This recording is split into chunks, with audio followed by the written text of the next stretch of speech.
belangrijkste nieuws uit Curaçao in het Nederlands. Access Journaal.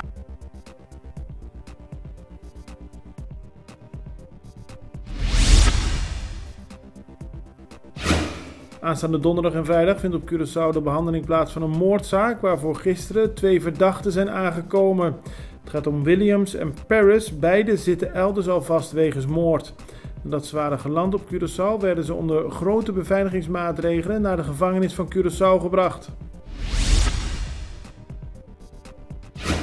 In een buurt in de wijk Scharlo is sprake van een ontoelaatbare situatie. Dat zegt Yvonne Ollef van de organisatie Hende y Medio Ambiente.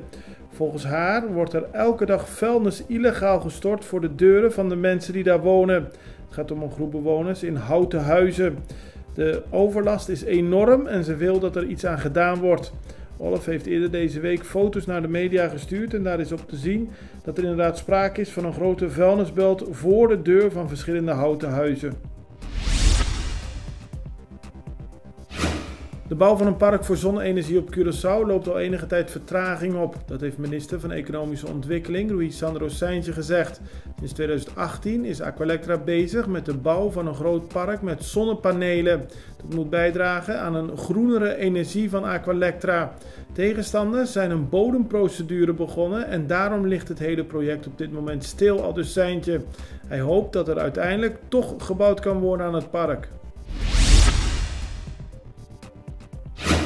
Dezelfde minister van Economische Ontwikkeling, Rui Sandro Seintje, heeft laten weten dat Aqualectra werkt aan de installatie van een systeem van Pagatino voor water.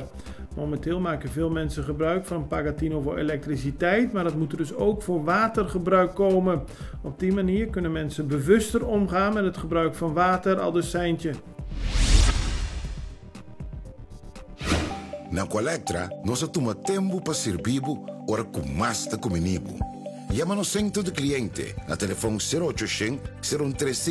de Jaluna para Jabierne voor die setor de mente te com setor de noite para turno serviço nan of patrãozita. Se você tracita para Chasabra, também por hora. Por escolher para trabocita, riba aqualectra.com e aproveitar a mesura, põe o documento na cerca para visita cerca nós, vai mais fácil. Sim. Aqualectra, seu centro de cliente, está claro para servir na momento que você come a bo.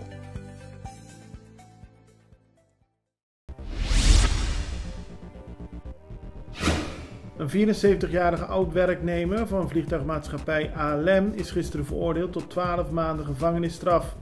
Volgens de rechter is bewezen dat de man meer dan 325.000 gulden uit het pensioenfonds van ALM heeft gestolen.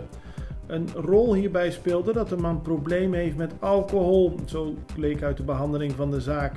De man was erg emotioneel en vroeg zijn vrienden en familie om excuus voor zijn daden. 2 ambtenaren die worden verdacht van corruptie zijn weer aan het werk gegaan bij DOW. Dat hebben aannemers laten weten aan de Extra.